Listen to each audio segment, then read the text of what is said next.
Deite-se, solte os ombros, e imagine uma rua antiga, rasa de pedra, iluminada por lampiões que respiram uma luz amarelada.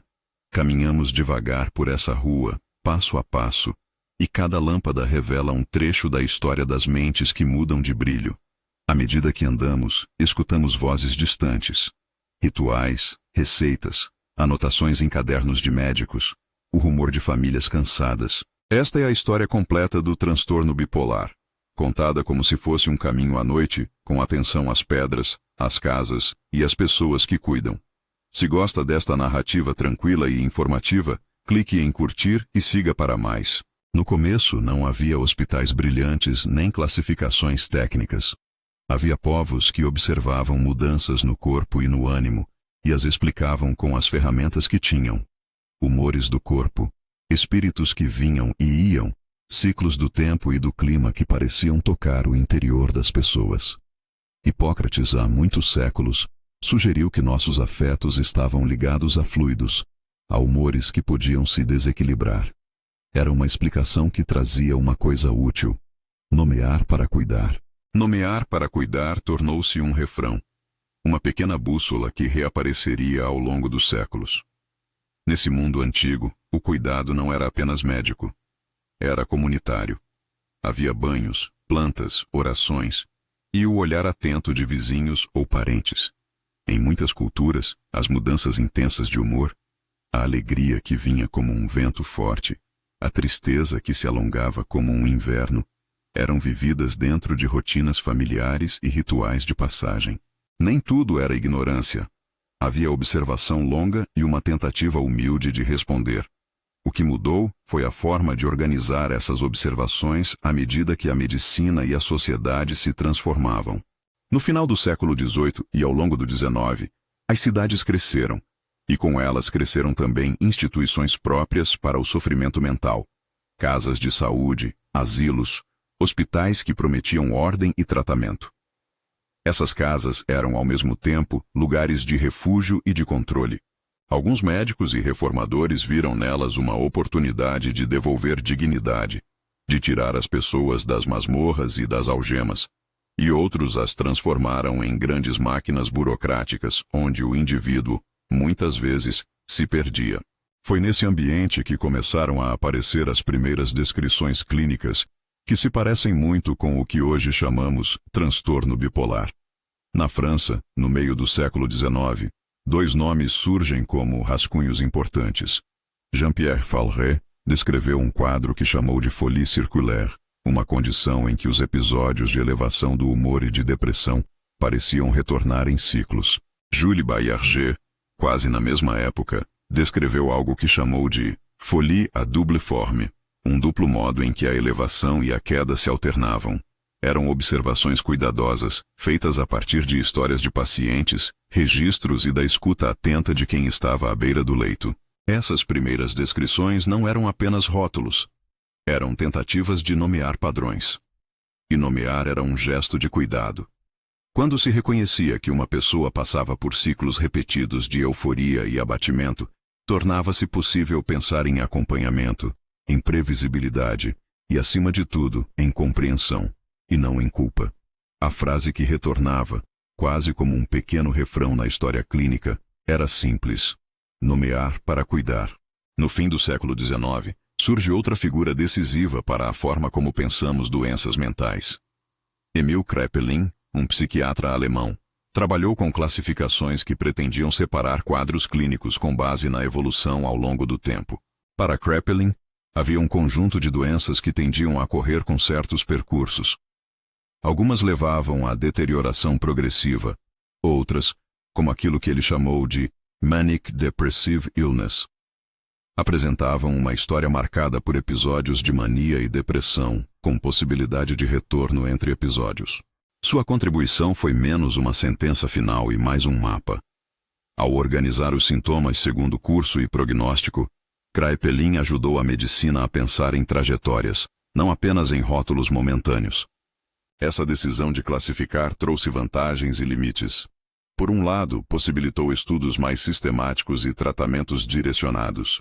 Por outro, pode ter reforçado visões rígidas, onde as pessoas viravam categorias. Foi preciso tempo para perceber que a experiência de cada pessoa era mais complexa do que qualquer mapa.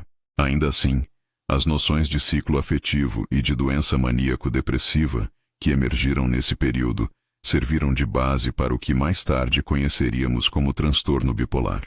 Enquanto a clínica se alinhava com a ciência, as instituições continuavam a crescer. Os hospitais psiquiátricos aumentaram em tamanho e complexidade. Em seus corredores havia guardas, enfermeiras que anotavam em cadernos e familiares que esperavam na sala de visitas. Muitas dessas enfermeiras, cujas mãos eram mais práticas do que as palavras de alguns médicos, tornaram-se as guardiãs do dia a dia. Há relatos de profissionais que, nas noites longas, escreviam sobre pequenas vitórias: uma refeição aceita, um sono restaurado, um telefonema que trouxe uma voz amiga. Essas pequenas vitórias, escondidas entre os regimes de internação, são memórias de cuidado que a história muitas vezes não enaltece, mas que sustentam vidas. Ao mesmo tempo, havia práticas que hoje nos soariam cruéis. Em nome do tratamento e da ordem, a disciplina hospitalar podia ser rígida, e procedimentos eram aplicados com uma naturalidade que hoje nos pede retorno crítico. Alguns métodos foram usados por um tempo e depois abandonados ao serem reavaliados. Saber isso é parte da humildade histórica. A medicina avança, corrige, e por vezes pede perdão por caminhos errados. Um mote que aparece ao desdobrar dessas décadas é este: pesquisa sem humildade fere. É uma advertência suave, que lembra que o conhecimento clínico vem acompanhado de responsabilidade. No início do século XX, a prática clínica para episódios de humor extremo se tornou mais técnica, e os diagnósticos ganharam maior circulação entre médicos, famílias e públicos leigos.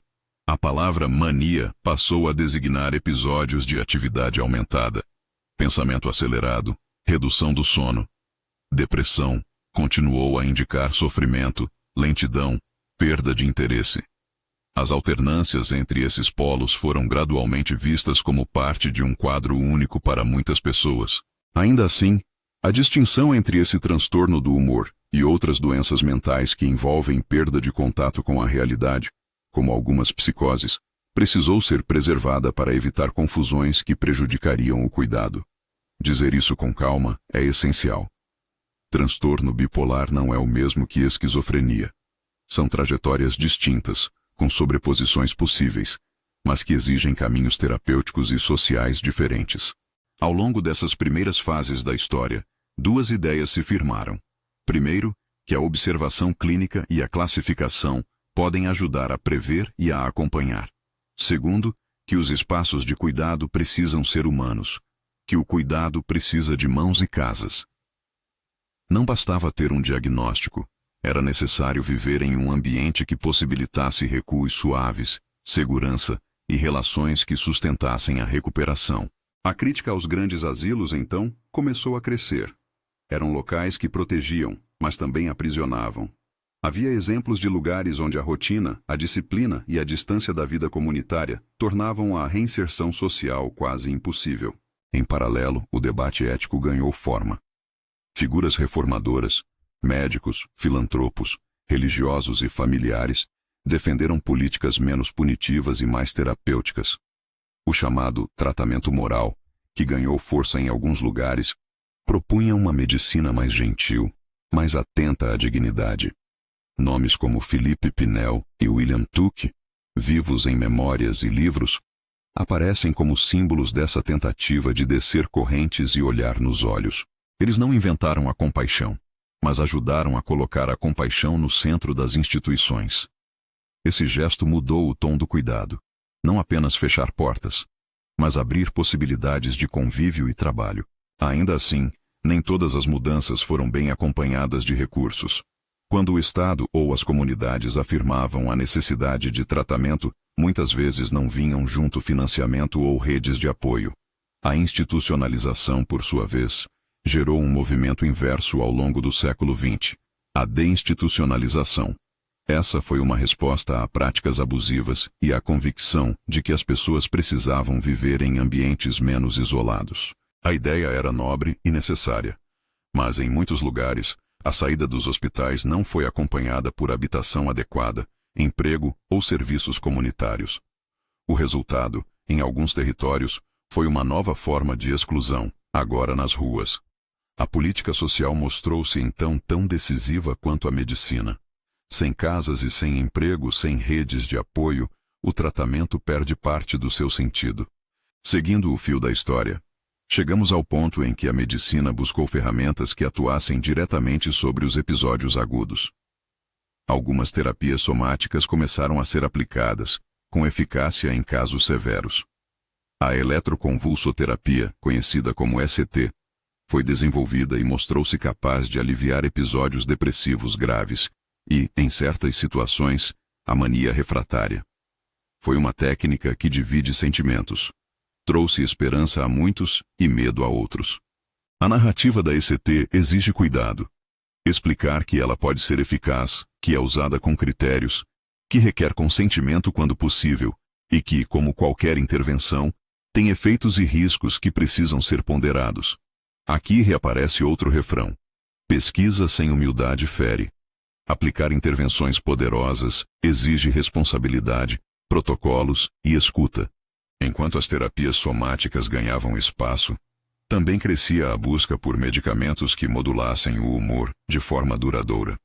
No fim da Segunda Guerra Mundial e nas décadas seguintes, laboratórios e médicos testaram diversas substâncias em busca de estabilidade para pessoas que viviam com ciclos repetidos.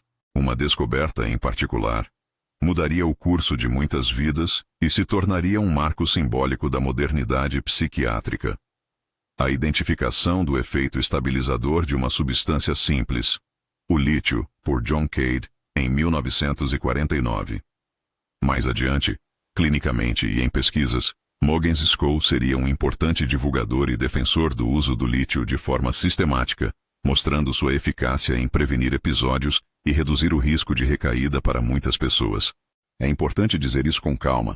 O lítio representou uma revolução para quem vivia com ciclos severos de humor. Trouxe uma possibilidade concreta de estabilização que antes não existia em escala. Ao mesmo tempo, a experiência histórica também ensinou algo que volta como um lembrete. Nenhum remédio é uma garantia absoluta. Medicamentos ajudam, em muitos casos, salvam trajetórias. Mas exigem acompanhamento, monitoramento e integração com psicoterapias, suporte familiar e políticas sociais. O pensamento clínico amadureceu assim. Não existe uma única peça capaz de resolver tudo. Existe um mosaico de intervenções, de gente e de políticas. Ao falarmos dessas mudanças, não podemos esquecer das pessoas que vivem essas experiências no seu dia a dia. No interior da história, ficam as vozes de quem sofre, de quem cuida, de quem inventa estratégias para atravessar noites de insônia ou amanheceres exaustos. Há relatos simples e poderosos. Uma mãe que anota horários de sono, um colega de trabalho que tenta entender a oscilação de energia, um amigo que aprendeu a perceber sinais de recaída e a oferecer companhia. Essas pequenas práticas formam redes de apoio invisíveis, mas essenciais. Voltamos ao refrão. O cuidado precisa de mãos e casas. É nas mãos de pessoas que as políticas se concretizam. Assim caminhamos, sob a luz amarelada dos lampiões, pelo século XX. Vemos hospitais se transformando, descarte de práticas ultrapassadas, a chegada de medicamentos que mudam trajetórias, e a emergência de debates éticos sobre consentimento e autonomia. Também percebemos que, por trás das grandes narrativas, há micro-histórias. Um prontuário que registra um episódio, um bilhete encontrado no bolso de um casaco, uma enfermeira que acalma com palavras que não entram nos livros acadêmicos. Essas micro-histórias nos lembram que a história do transtorno bipolar é, antes de tudo, a história de pessoas vivas. No entanto, enquanto a bioquímica e a farmacologia avançavam, outras frentes de conhecimento iam se formar. Psicoterapias adaptadas, psicoeducação e intervenções familiares ganharam espaço junto à medicação. A ideia era clara. Estabilizar o humor é importante, mas acompanhar a vida, trabalho, sono, relações, é igualmente crucial. Modelos de intervenção começaram a enfatizar o reconhecimento precoce dos sinais, a organização de rotinas, o diálogo entre profissionais e família. Essas práticas mudavam o foco do que era tratado. Não só o sintoma agudo, mas a continuidade da vida entre episódios. Ao terminar esta parte do caminho, sentimos a história abrir uma curva. Os avanços farmacológicos e as transformações institucionais moldaram o século XX. Mas as perguntas continuavam. Como organizar políticas que garantissem habitação e emprego? Como construir serviços comunitários fortes o suficiente para que a saída de um hospital não signifique abandono? Como equilibrar intervenções médicas potentes com respeito à autonomia e ao consentimento? E, sobretudo, como fazer com que a ciência seja uma ferramenta para a dignidade humana e não uma desculpa para descuido social? A rua que percorremos até aqui termina diante de uma casa com a porta entreaberta. Lá dentro, a luz e uma mesa com papéis, prontuários, cartas, relatórios de pesquisa. E ao lado, um cobertor dobrado, um par de xícaras e uma cadeira vazia, esperando por quem volte à vida cotidiana. É nesse limiar que o século XX entrega suas lições e nos prepara para o que vem a seguir. A consolidação de medicamentos estabilizadores, os debates sobre a comunidade versus a instituição e as novas promessas e limites da neurociência.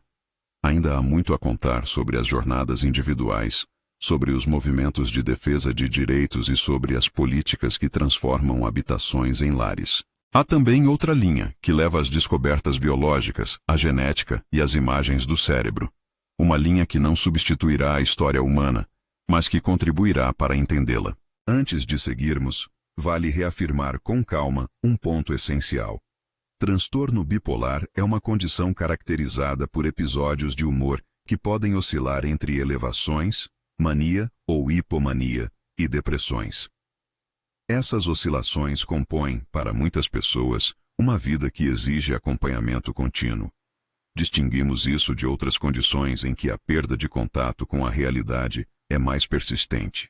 Manter essa distinção é parte do cuidado, porque nomear corretamente abre caminhos terapêuticos adequados e protege a dignidade de quem vive essas experiências. Do lado de fora da casa, o vento move discretamente as cortinas. Lá dentro, entre papéis e uma xícara fria, as histórias pessoais esperam ser contadas com mais detalhe. Relatos de tratamento, descobertas farmacológicas como a do lítio e o impacto das políticas públicas sobre a vida das pessoas. Continuaremos por essa porta. Mas por agora, deixe que a respiração desacelere, que a rua antiga se afaste um pouco, e que a imagem do cobertor dobrado traga consigo a sensação de cuidado, por menor que seja. Quando voltarmos para dentro, exploraremos mais a fundo como terapias e políticas transformaram destinos, como movimentos de pares e redes comunitárias reinventaram o cuidado, e como a ciência contemporânea se insere num campo onde ética e prática devem caminhar juntas. Por enquanto, fique com a ideia de que a história do transtorno bipolar é uma história de nomear, proteger e ajustar. Não uma sentença, mas uma sequência de gestos possíveis. Em breve, a narrativa seguirá, ainda devagar, com a mesma atenção às pedras do caminho e às mãos que seguram os cobertores. Se este trecho tocou você, a descrição traz recursos confiáveis e organizações de apoio que podem ajudar a aprofundar essa leitura e encaminhar cuidado. Entramos na casa, sentamos à mesa e abrimos um dos papéis. Nele, uma anotação miúda registra algo simples e revolucionário. Uma observação clínica que parecia pequena, mas que rendeu frutos enormes. Voltamos então ao fim da década de 1940, quando um médico observou que uma substância até então pouco considerada tinha um efeito estabilizador sobre o humor. John Cade, investigando em seu escritório, notou que o carbonato de lítio poderia reduzir episódios de mania em algumas pessoas. Não foi um milagre repentino, apresentado como solução universal, mas foi um sinal de que existiam caminhos farmacológicos possíveis para diminuir a intensidade das oscilações. O que veio depois não foi apenas um remédio na prateleira. Vieram estudos, debates, resistência profissional, entusiasmo e cautela. Mogen Siskov, pesquisador dedicado, foi uma das vozes que mais trabalhou para demonstrar com seriedade clínica os benefícios do lítio. Ele ajudou a transformar uma descoberta empírica em prática terapêutica mais amplamente aceita. ao mesmo tempo em que insistia na necessidade de monitoramento. O lítio exige exames periódicos, atenção aos rins e à tireoide, e diálogo constante entre médico e paciente. Essa dupla lição, potencial benefício e necessidade de cuidado, volta a se repetir como um tema central na história. A ciência pode abrir portas, mas o uso clínico seguro pede responsabilidade. Dizer isso com calma é importante. Para muitas pessoas, o lítio mudou trajetórias. Para outras, não foi tolerável ou não trouxe resultados completos. E, para quase todas, o acompanhamento médico e a integração com psicoterapias e suporte social foram decisivos. Não existe uma pílula que, sozinha, devolva a totalidade da vida. Assim, medicamentos que aliviam, que previnem recaídas e que, quando combinados com outras formas de cuidado, ampliam possibilidades. Refrão que segue firme: nomear para cuidar. O cuidado precisa de mãos e casas. Ao longo do século XX, outras substâncias e estratégias farmacológicas foram incorporadas ao arsenal clínico. Certos anticonvulsivantes mostraram efeitos estabilizadores em alguns perfis clínicos.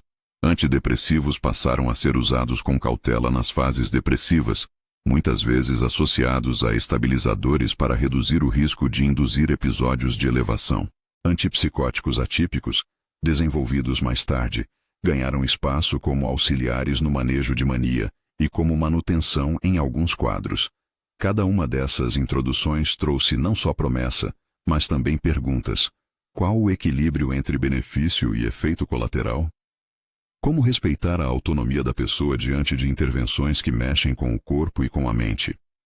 Pesquisa sem humildade fere, retorna como aviso e guia. A eletroconvulsoterapia, que já mencionamos, merece uma palavra com cuidado.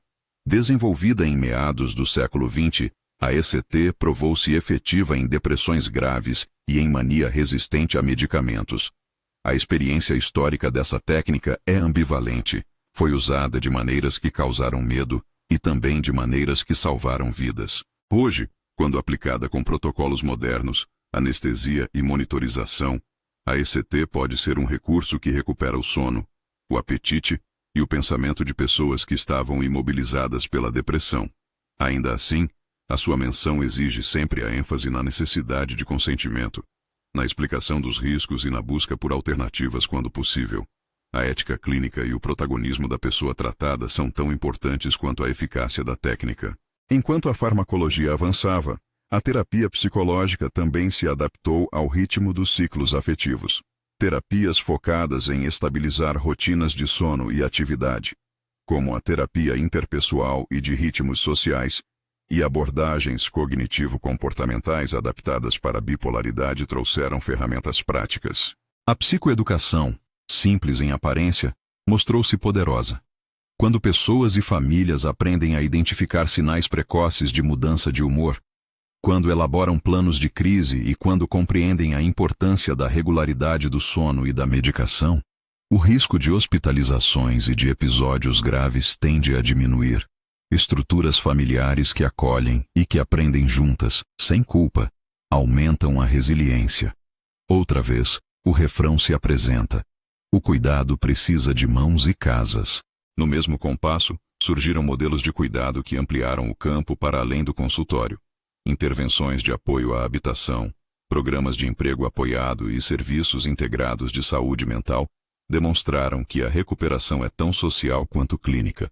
O movimento Housing First, priorizar moradia estável para pessoas em situação de rua, sem condição prévia de tratamento, alterou vidas ao partir de um princípio simples. Ter um lar é requisito para qualquer reabilitação duradoura. Programas como o Individual Placement and Support, IPS, que favorecem a inserção no mercado de trabalho com suporte contínuo, trouxeram evidências de que emprego e sentido no dia a dia ajudam a estabilizar trajetórias. Essas iniciativas mostram algo que a história insiste em ensinar. Políticas bem desenhadas e financiadas transformam possibilidades em realidade concreta, mas a transição da institucionalização para a comunidade, tão necessária, trouxe desafios. Em muitos lugares, a deinstitucionalização aconteceu sem a rede de apoio necessária. Leitos foram fechados, sem que serviços comunitários, moradia e emprego se tornassem disponíveis na escala necessária. Famílias foram chamadas a cuidar com recursos insuficientes. Em alguns contextos, criminalização e encarceramento substituíram cuidado. Precisamos ver isso com honestidade. Desinstitucionalizar sem criar alternativas efetivas pode ser troca de um tipo de exclusão por outro. É por isso que, ao pensar política pública, o investimento em habitação, em emprego apoiado, em serviços de intervenção precoce e em apoio por pares não é luxo. É peça central do tratamento. Os movimentos de defesa de direitos e as redes de apoio por pares mudaram a cena. Pessoas com experiência vivida passaram a articular demandas por tratamentos menos coercitivos, por escuta qualificada, por reconhecimento do protagonismo nas decisões clínicas. Grupos de apoio mútuo, organizações de usuários e iniciativas comunitárias trouxeram para o centro a ideia de que recuperação não é apenas redução de sintomas, mas reconstrução de sentido, relações e projeto de vida. Esse foco na dignidade e no protagonismo reuniu aliados, profissionais, familiares, ativistas e pesquisadores. A palavra estigma entrou firmemente no debate público. Combater o estigma e a discriminação requer políticas, mas também pequenas ações cotidianas. Uma oferta de emprego que não exclui, um gesto de escuta sem julgamento, a inclusão em atividades comunitárias. Em paralelo, a ciência biológica aprofundou horizontes. Estudos genéticos mostram que a vulnerabilidade ao transtorno bipolar é multifatorial e poligênica. Muitas variantes genéticas contribuem, cada uma com um efeito pequeno, somadas a fatores ambientais. Modelos de interação.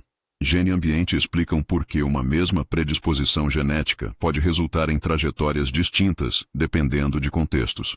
Sono interrompido, uso de substâncias, estresse severo ou suporte social adequado podem modular a expressividade clínica.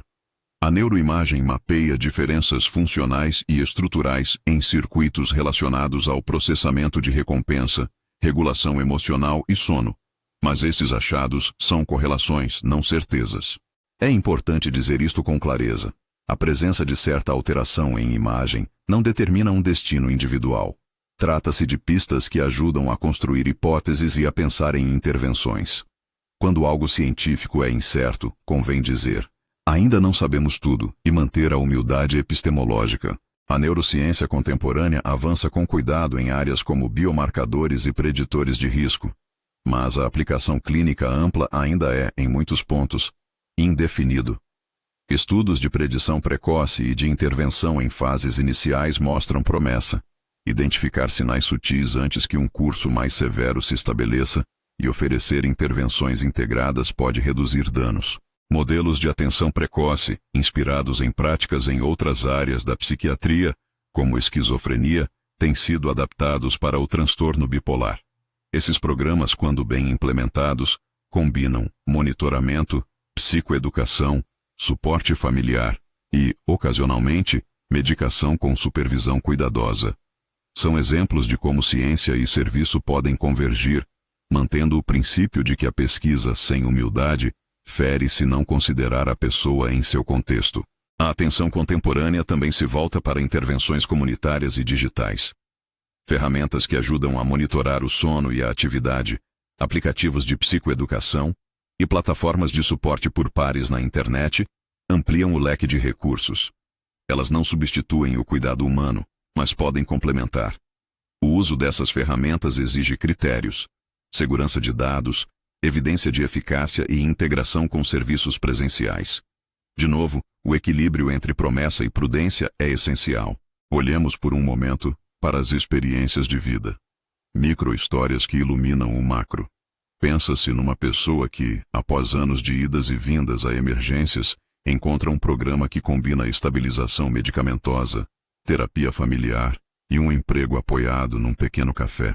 Aos poucos, a rotina volta a ter lugares de sentido.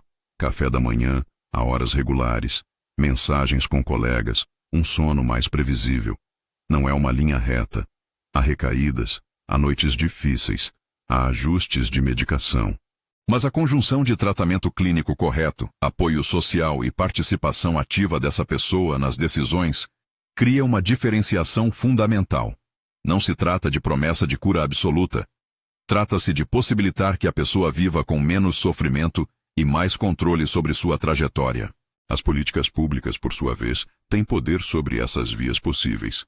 Legislação que protege direitos, que financia serviços de saúde mental comunitários, que garante cobertura de medicamentos e apoio à moradia, altera estatísticas e histórias. Exemplos bem-sucedidos mostram que investimento consistente reduz internações crônicas e melhora indicadores de reinserção social. Quando o investimento falta, paga-se um preço social que recai sobre famílias, sobre serviços judiciais e sobre a própria dignidade das pessoas. Em muitos lugares, as lições da história foram aprendidas com dificuldade. Investir em saúde mental é custo e também economia de sofrimento. A criminalização da doença mental é um capítulo sombrio que também marca a história. Pessoas com episódios agudos podem ser tratadas como problema de segurança pública em contextos onde faltam serviços de crise adequados.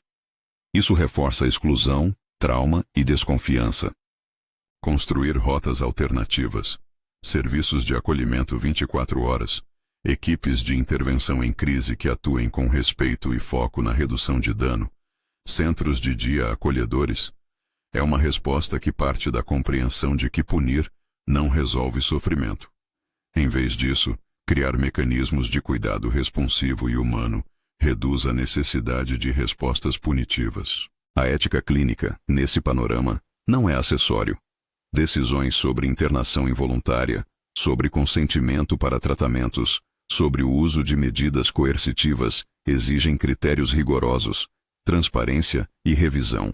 A inclusão de representantes de usuários e de familiares em comitês, a promoção de diretivas antecipadas em saúde mental e o fortalecimento de conselhos de ética que ouçam vozes diversas são práticas que têm sido propostas para humanizar a tomada de decisão. A participação ativa da pessoa em seu plano de cuidado, sempre que possível, fortalece a autonomia e reduz danos. Ao narrar essas linhas, é preciso lembrar que travessias biomédicas, psicossociais e políticas não acontecem em plano neutro. São atravessadas por desigualdades sociais.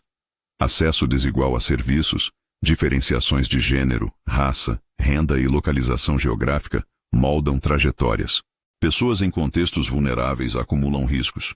Privação material, estresse crônico, alimentação precária, falta de acesso à saúde regular e discriminação institucional. A resposta convergente só existe se pensarmos a saúde mental como parte da justiça social. Voltando a casa, olhamos o cobertor dobrado e as xícaras. Há ainda nas folhas sobre a mesa menções a movimentos de base que reclamam mudança. Grupos de pares oferecendo suporte, campanhas de combate ao estigma, iniciativas que ensinam primeiros socorros psicológicos e que formam familiares para intervenções de redução de risco. Essas iniciativas, muitas vezes feitas com poucos recursos, mostram grande criatividade. Elas lembram que, além de grandes políticas, pequenas redes locais transformam vidas. A ciência atual também olha para efeitos adversos dos tratamentos e para a qualidade de vida. Não se trata apenas de reduzir episódios. Trata-se de melhorar sono, cognição, relações e capacidade de trabalho. A investigação sobre efeitos colaterais cognitivos e metabólicos das medicações levou a práticas de vigilância clínica, medir peso, glicemia, função renal e tireoidiana quando clinicamente indicado. Essas práticas são parte da promessa de cuidado responsável. Acompanhar a pessoa como um todo, não apenas um conjunto de sintomas. A terapia familiar estruturada para bipolaridade mostrou bons resultados em reduzir hospitalizações e melhorar a adesão ao tratamento. Grupos psicoeducativos que incluem membros da família e a pessoa tratada ajudam a criar um ambiente que entende sinais precoces e que sabe como intervir de forma compassiva. A inclusão de pares no time de cuidado, profissionais com experiência vivida, trouxe resultados na adesão, na redução de estigma interno e no aumento da esperança. A voz de quem já passou por episódios e aprendeu a conviver com eles tem um poder singular, porque fala a partir da experiência com honestidade e empatia. Outros tópicos que merecem atenção são o manejo de comorbidades e o envelhecimento com transtorno bipolar. Muitas pessoas convivem também com ansiedade, abuso de substâncias, transtornos metabólicos ou dor crônica. Atenção integrada, que vê a pessoa em sua complexidade, é novamente a via mais promissora. À medida que as populações envelhecem, pensar em como a bipolaridade se manifesta na meia-idade e na velhice exige investimento e pesquisa. Há indefinido em muitos detalhes epidemiológicos e prognósticos específicos por faixa etária. E isso lembra que a ciência tem lacunas e que a prudência é necessária ao extrapolar achados. Chegamos então a um recanto que sintetiza os fios que tracionaram esta história. A combinação de medicina, psicoterapia, políticas sociais e movimento comunitário é o coração do cuidado. Não há um único herói, há uma orquestra. Em algumas histórias, o lítio deu estabilidade suficiente para que uma pessoa retomasse um trabalho que amava. Em outras, um programa de habitação e um emprego apoiado permitiram que alguém saísse de um ciclo de internações recorrentes. Em outras, a psicoeducação empoderou uma família para reconhecer sinais precoces e agir antes que a crise se aprofundasse. Cada uma dessas histórias confirma que o cuidado precisa ser plural. Antes de encerrar, é valioso listar, com suavidade, práticas que a ciência e a experiência apontam como úteis, sem convertê-las em receitas. Rotina de sono regular, tratamento médico adequado com acompanhamento, psicoterapias adaptadas, envolvimento familiar informado, programas de emprego apoiado, moradia estável, apoio por pares, intervenção precoce, redução de danos quando necessário, monitoramento de efeitos colaterais e políticas públicas que ofereçam recursos. Essas não são promessas de cura. São caminhos que ampliam a chance de viver bem. Olhe novamente para a rua de pedra, que fomos deixando para trás. As lâmpadas agora brilham com a suavidade daquele conhecimento acumulado. Refrões que atravessam a narrativa soam como uma canção conhecida. Nomear para cuidar. O cuidado precisa de mãos e casas. Pesquisa sem humildade fere. São guias simples, mas profundamente práticos. Ao fechar a casa e recolher o cobertor, vale afirmar algo que atravessa toda a história. Transtorno bipolar é, em essência, uma condição que envolve variações de humor significativas, que podem exigir acompanhamento ao longo da vida. Essas variações não tornam ninguém menos digno. As intervenções científicas e sociais desenvolvidas ao longo do tempo são fruto de tentativas, acertos e erros, e hoje compõem um repertório de possibilidades reais.